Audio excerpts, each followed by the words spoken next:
बच्चों, आज बहुत ही कम समय में आप लोग को पदार्थ की अवस्था परिवर्तन के बारे में कुछ पढ़ाने जा रहे हैं। एग्ज़ाम में इससे जो प्रश्न आता है तो बच्चा अक्सर फंस जाता है। तो आज गांठ पाड़ लीजिए कि आज के बाद इसमें आपको नहीं फंसना है। पदार्थ की 3 भौतिक अवस्था होती है, ठोस, द्रव, गैस, यानी सॉलिड, लिक्विड और गैस होता है। थोड़ा सा इसमें कुछ एक्स्ट्रा बात बताना चाहेंगे। देखिए, मान लो कि यह कोई पदार्थ है, ठीक है ना, बहुत कम समय लेंगे आपका। तो कोई भी दुनिया में पदार्थ है तो उसके बीच में इस प्रकार से कण होते हैं। इसी कण को हम लोग अणु कहते हैं और अणु को अंग्रेजी में मोलेकुल्स कहते हैं। याद रखिएगा बेटा।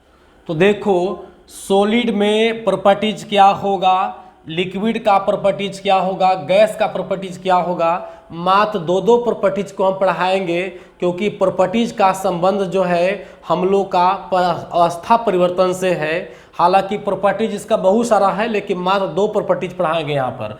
देखिए, सबसे पहले समझिएगा, इसमें 2 प्रॉपर्टीज में सबसे पहले समझेंगे हम लोग कि मोलेकुल का जो बॉन्ड होगा, बॉन्ड जो होगा वो कैसा होगा। तो बॉन्ड होगा इसका स्ट्रॉन्ग। कैसा बॉन्ड होगा? स्ट्रॉन्ग होगा। अगर इसी तरह से हम लिक्विड की बॉन्ड की बात करें कि लिक्विड का बॉन्ड कैसा होगा, तो इससे कमजोर होगा, मतलब कह सकते हो कि नॉर्मल होगा।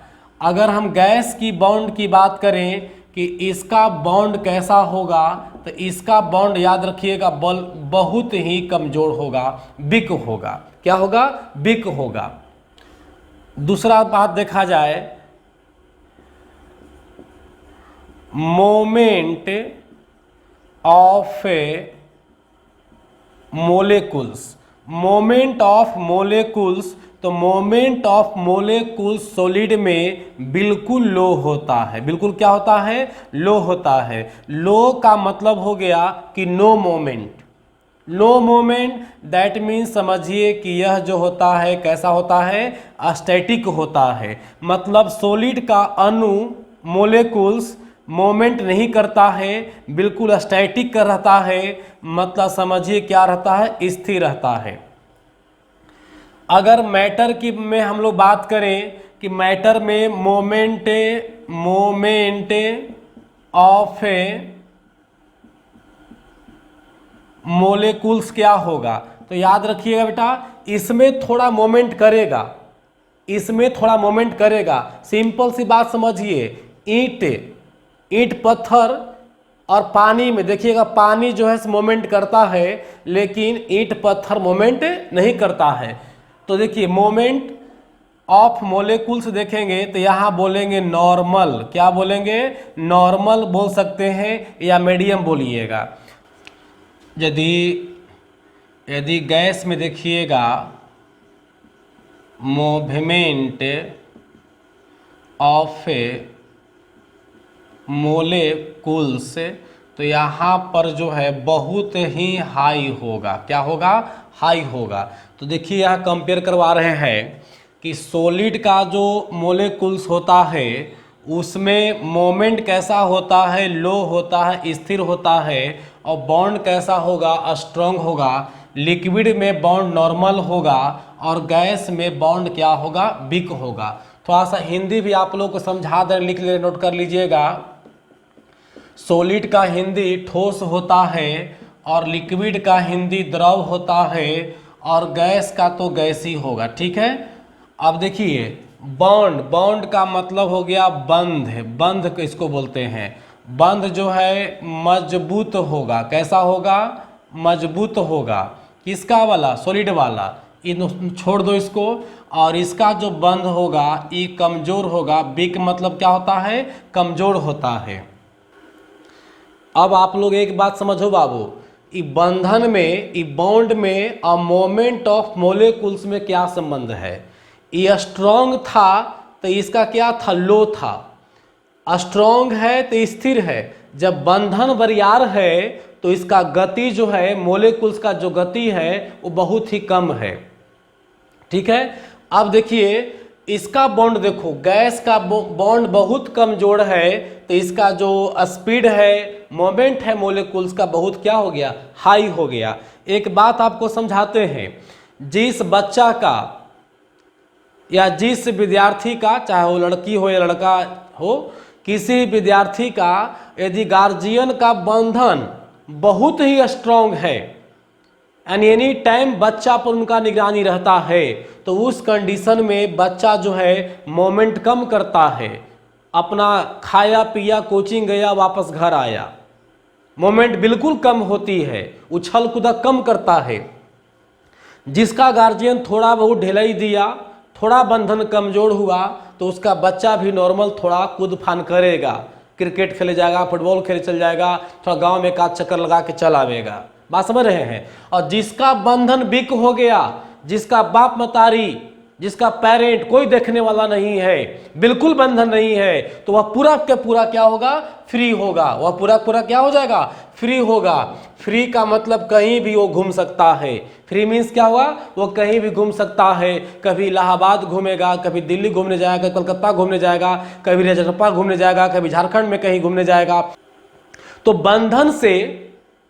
बंधन से मोमेंट में संबंध है। बंधन बरियार होगा, बंधन स्ट्रॉन्ग होगा, तब मोमेंट जो है, मोलेकुल्स जस्ट बताए थे कि इस प्रकार से मोलेकुल है।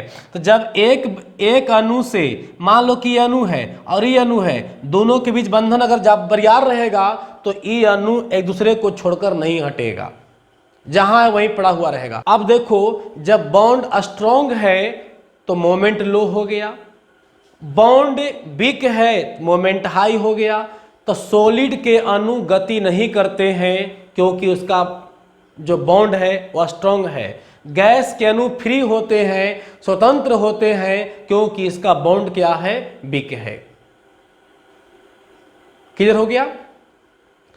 अब आपको एक बात समझाते हैं कि जैसे मोमेंट लो है तो सॉलिड होगा, और मोमेंट हाई होगा तो क्या हो जाएगा, गैस हो जाएगा। चलो अब इसको एक उदाहरण समझिए। आप किसी चेयर पर बैठे हुए हैं और नीचे से हम हीट दें, जब चेयर पूरा हीट हो जाएगा तो आप चेयर पर बैठे नहीं रहिएगा, आप थोड़ा बहुत हिलना डोलना चालू कीजिएगा। और अगर कुर्सी गर्म होगा तो जैसा ऐसे ऐसे चारों बगल देखना शुरू करो क्या हुआ, और कुर्सी गर्म हो जाए तो उछल के भागना शुरू करिएगा।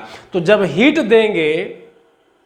हम लोग हीट देंगे तो मोमेंट बढ़ जाएगा। लो था तो मोमेंट क्या हो जाएगा, बढ़ जाएगा। मोमेंट क्या हो जाएगा, बढ़ जाएगा। तो जैसे ही मोमेंट लो से हाई हुआ, बढ़ना शुरू हुआ, तो लिक्विड बन जाएगा, और हीट देंगे तो वह क्या बन जाएगा, गैस बन जाएगा। तो हीट देने से मोमेंट जो है, मोलेकुल्स का मोमेंट बढ़ जाता है और उसका अवस्था परिवर्तन हो जाता है।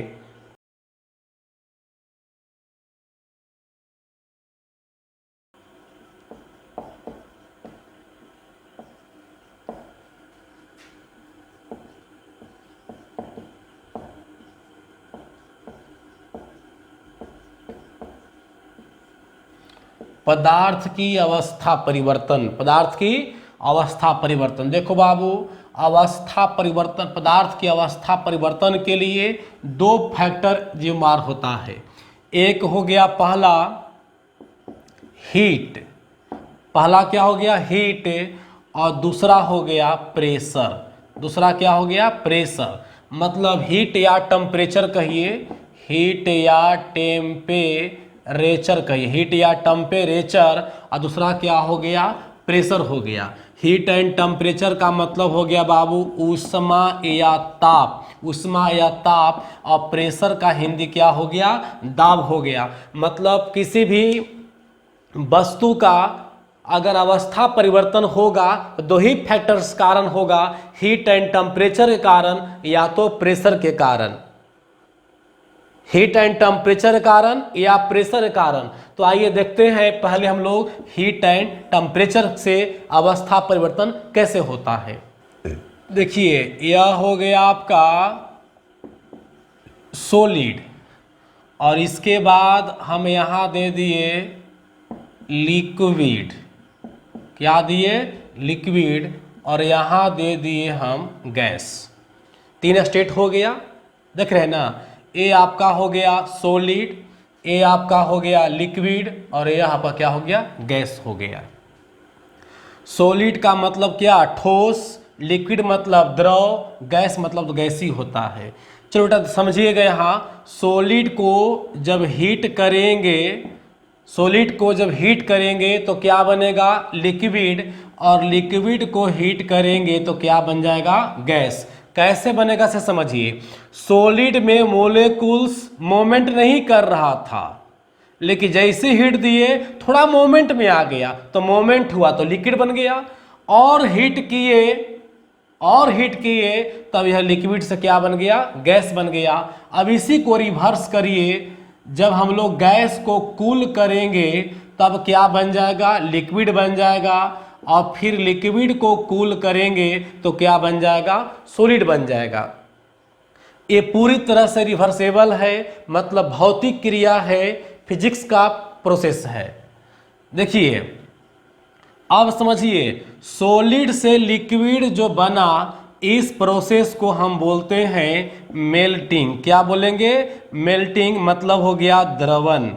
मेल्टिंग मीन्स क्या हो गया, द्रवन। और लिक्विड से जो गैस बना, इसको 2 नाम दे सकते हो, बॉयलिंग, क्या देंगे, बॉयलिंग, या इवैपोरेशन बोलेंगे इसको। और गैस से ठंडा होने के बाद लिक्विड बना, इसको बोलेंगे कंडेंसेशन। क्या बोलेंगे इसको, कंडेंसेशन बोलेंगे इसको। और लिक्विड से गैस बनना कहला जाएगा फ्रीजिंग। क्या कहला जाएगा बाबू, फ्रीजिंग कहला जाएगा। चलो इस प्रक्रिया को फिर से हम लोग समझते हैं।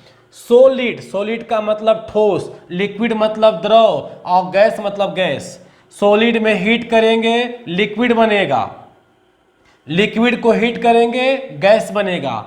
तो सॉलिड में हीट करेंगे तो लिक्विड बना, कौन सा प्रोसेस कहलाएगा, मेल्टिंग। क्या कहलाएगा, मेल्टिंग मतलब द्रवन। और यहाँ कहला जाएगा वाष्पन। क्या कहला जाएगा, वाष्पन। और यह कहला जाएगा सघनन। क्या कहलाएगा, सघनन। कंडेंसेशन मीन्स क्या होता है, सघनन। तो गैस से लिक्विड बनना, सघनन, कंडेंसेशन। और लिक्विड से सॉलिड बनना, फ्रीजिंग का मतलब हो गया बाबू हिमाकरण। क्या कहेंगे इसको, हिमाकरण हो गया। तो इस प्रकार से हम लोग का द्रव का अवस्था परिवर्तन से संबंधित बातें समाप्त हुआ। अब भी ध्यान दीजिएगा, जैसी सॉलिड से लिक्विड बनेगा तो मोमेंट ऑफ मोलेकुल्स मतलब अणु की गति बढ़ जाएगी, और लिक्विड से गैस बनेगा तो यहाँ से जो है और अणु की गति बढ़ जाएगी। बात क्लियर हो गया। सॉलिड से लिक्विड बनना मेल्टिंग, द्रवन कहलाएगा। लिक्विड से गैस बनना बॉयलिंग या इवेपोरेशन कहलाएगा, वाष्पन कहलाएगा। गैस अगर ठंडा होकर के लिक्विड बनता है, कंडेंसेशन कहलाएगा, सघनन कहलाएगा। और लिक्विड ठंडा होकर के सॉलिड बनता है तो फ्रीजिंग या हिमाकरण कहेंगे। बर्फ को आप जब गर्म करिएगा तो क्या बन जाएगा, पानी। अब पानी को जब गर्म करिएगा तो क्या बन जाएगा, वाष्प। अब ये सब गर्म करने पर जैसे इसको हम लोग ठंडा करेंगे तो फिर पानी बन जाएगा, और फिर पानी को ठंडा करेंगे तो क्या बन जाएगा, बर्फ बन जाएगा। एक उदाहरण से आपको समझाए। देखिए, बर्फ को गर्म किए पानी बना, पानी को गर्म किए वाष्प बना, वाष्प को ठंडा किए पानी बन जाएगा, फिर पानी को ठंडा करेंगे तो क्या बन जाएगा, बर्फ बन जाएगा। तो एक मेरा प्रश्न है, बर्फ से पानी बनना क्या कहलाएगा जी, द्रवन। क्या कहलाएगा, द्रवन। और पानी से वाष्प बनना क्या कहलाएगा, बोलो, वाष्पन। क्या कहलाएगा, वाष्पन। और वाष्प से पानी बनना कहलाएगा सघनन। क्या कहलाएगा, सघनन। और पानी से बर्फ बनना क्या कहलाएगा, हिमाकरण। क्या कहलाएगा, हिमाकरण। तो इस प्रकार से पूरा प्रोसेस को आप याद रखिएगा। एग्जाम में यहाँ से प्रश्न नहीं आएगा, यहाँ से प्रश्न नहीं आएगा, यहाँ से भी प्रश्न नहीं आएगा। प्रश्न आता है कहाँ से? संघनन से। प्रश्न कहाँ से आता है? संघनन से। तो आइए देखते हैं संघनन का कुछ उदाहरण।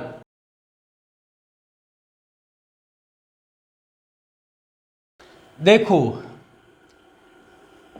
भाप या वाष्प, भाप या वाष्प को आप अगर ठंडा करिएगा, कूल करिएगा, तो यह जो है पानी का रूप ले लेगा। किसका रूप ले लेगा? पानी का रूप लेगा। मतलब वाटर वेपर को आप कूल करते हो, कोल्ड करते हो, तो वाटर का रूप ले लेगा, पानी बन जाएगा। इस पूरे प्रक्रिया को हम क्या कहते हैं बाबू? संघनन कहते हैं। तो इसका एग्जाम से क्या संबंध है, एग्जाम में प्रश्न कैसे आएगा से समझिए। देखिए, ये धरातल है,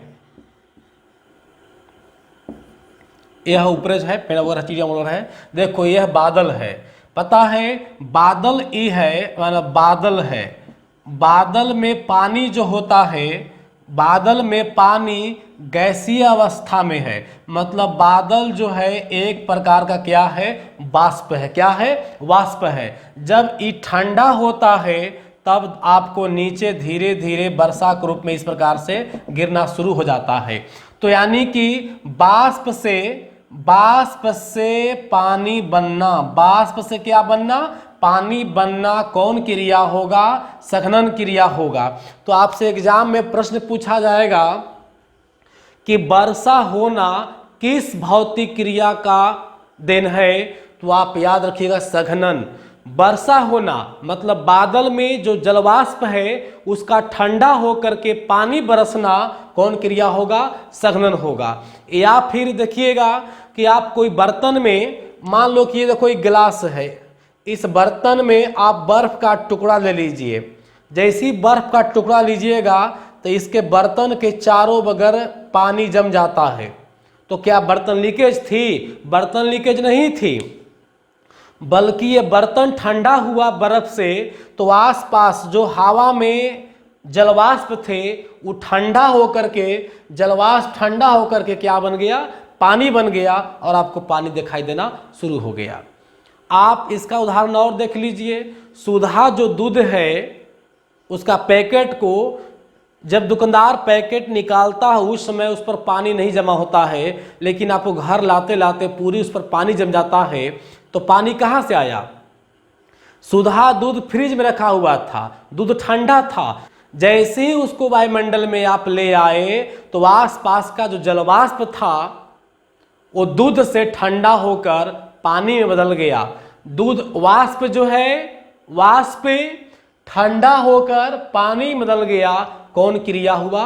संघनन हुआ। तो एक बार फिर से रिकॉल करते हैं, वर्षा होना संघनन, बर्तन में बर्फ रखने पर आसपास पानी जमना संघनन।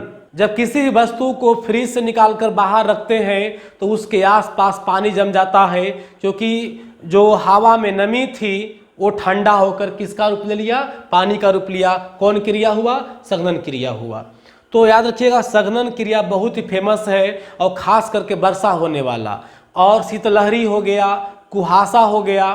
पता है जाड़े के दिन में देखे होंगे कि कुहासा छा जाता है, मतलब फॉग पूरे वायुमंडल में फॉग आ जाती है, जिससे रास्ता दिखता तक नहीं है। कभी कभी ऐसा हो जाता है कि, तो इस कंडीशन में हम ये सोचेंगे कि फॉग कहाँ से आया?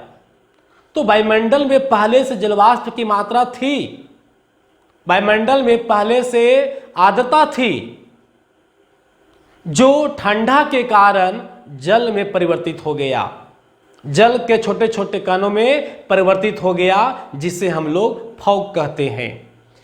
कुछ लोगों के मुंह से आप सुने होंगे जो गांव में रहते हैं कि देखो हवा चल रहा है, कुहासा खत्म हो जाएगा। हवा नहीं चल रहा है, कुहासा छाए रहेगी। जब हवा नहीं चलती है तो कुहासा छाए रहती है, हवा जब चलती है तो कुहासा धीरे धीरे समाप्त हो जाती है। इसके पीछे कारण सोचे, हवा चलने से वाष्पन का क्रिया बढ़ गया। हवा चलने से बाष्पन का क्रिया बढ़ गया, मतलब पानी से क्या बनने लगा, वाष्प बनने लगा। तो जो भाप बना हुआ था वो हवा की वजह से फिर से वो वाष्प बन जाएगा, तो कुहासा खत्म हो जाएगा।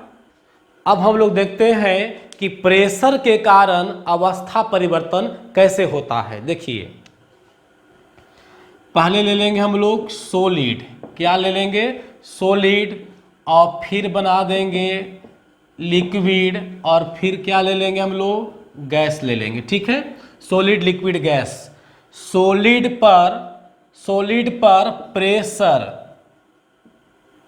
प्रेशर अगर लो कीजिएगा, सॉलिड पर प्रेशर लो कीजिएगा तो लिक्विड बन जाएगा, और लिक्विड पर प्रेशर लो कीजिएगा तब क्या बन जाएगा, गैस बन जाएगा। याद रखिए बेटा, सॉलिड पर प्रेशर कम करने से लिक्विड बन जाता है, और लिक्विड पर प्रेशर कम करने से गैस बन जाता है, और गैस पर प्रेशर बढ़ाने से, रिवर्स कर दो इसको,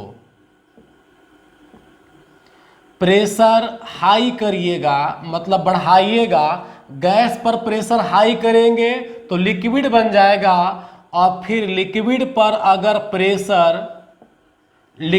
अगर प्रेशर हम लोग हाई करेंगे तो क्या बन जाएगा, सॉलिड बन जाएगा। इस प्रकार से आप पूरे प्रक्रिया को आप समझिए ठीक से। देखो, एग्जाम में इससे प्रश्न नहीं आएगा, एग्जाम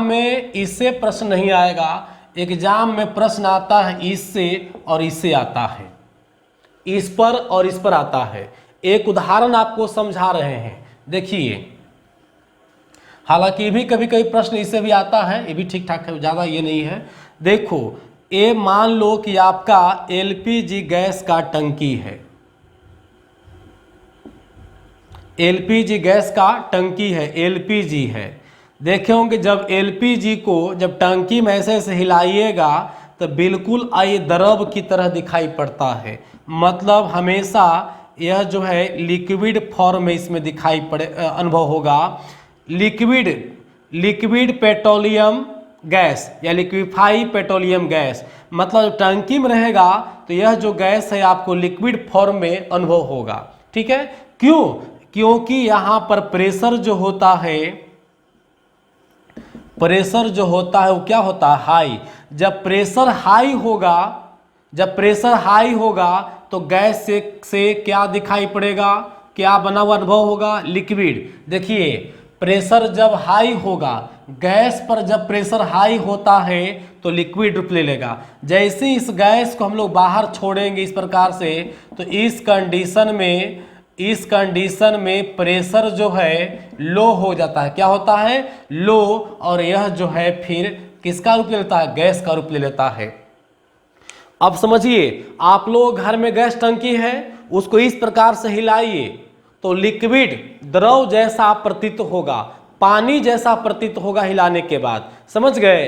लेकिन जैसे उसका भेल खोल करके और गैस बाहर निकालिए, भेल खोल करके गैस बाहर निकालिए तो फिर लिक्विड पानी जैसा नहीं, गैस जैसा निकल के उड़ जाएगा। क्यों, जब तक वो टंकी में था तब तक प्रेशर ज्यादा था, तो प्रेशर ज्यादा होने की वजह से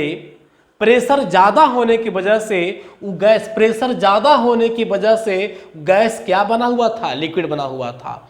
और यहां तक कि देखो, ठंडा के दिन में वही गैस जम भी जाता है। देखे होंगे आप लोग कि हलवाई भाई जब ठंडा के दिन में कार्यक्रम में खाना उना बनाता है तो गैस जो है टंकी गर्म पानी में रखता है। तो गर्म पानी में क्यों रखा, लिक्विड था, प्रेशर हाई, सॉलिड बन सकता है, और टेम्परेचर भी लो हो गया। तो दो फैक्टर के कारण जाड़ा में गैस क्या होता है, जम जाता है।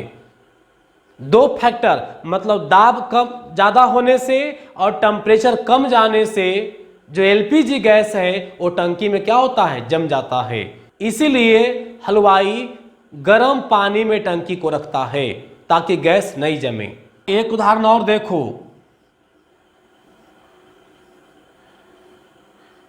यह हो गया आपका भूपटल जिसका एवरेज टेम्परेचर 25 डिग्री सेल्सियस से 30 डिग्री सेल्सियस होता है, समझ गए। और ये जो है भाग जो है ठोस अवस्था में पाई जाती है। बीच का भाग को प्रावार कहते हैं और इसका टेम्परेचर 2900 डिग्री सेल्सियस होती है और यह जो है द्रव अवस्था में पाई जाती है। सबसे जो नीचे का भाग है क्रोड और इसका टेम्परेचर बाबू 4000 डिग्री सेल्सियस होता है। पृथ्वी के क्रोड का तापमान 4000 डिग्री सेल्सियस, लेकिन सोचो कि 2900 पर जब द्रव है तो इसको भी द्रव होना चाहिए था, लेकिन यह द्रव नहीं है, क्या है, ठोस। अब सोचिए कि 2900 पर द्रव है तो 4000 पर ठोस क्यों हुआ? क्योंकि इस पर दाब ज्यादा है, क्योंकि दाब क्या है, ज्यादा है। तो कारण क्या देंगे बाबू? कारण देंगे उच्च दाब। कारण क्या देंगे? उच्च दाब। तो प्रश्न आ जाएगा कि पृथ्वी का क्रोड का तापमान 4000 डिग्री सेल्सियस मतलब उच्च ताप होते हुए भी ये ठोस अवस्था में क्यों पाया जाता है? क्योंकि क्रोड पर उच्च दाब है, क्रोड पर उच्च दाब है। देखिए लिक्विड ही था, तो लिक्विड पर जब हाई प्रेशर होगा तो क्या बन जाएगा? सॉलिड बन जाएगा। तो यहां पर प्रेशर हाई की वजह से ये क्या बना हुआ है? ठोस बना हुआ है।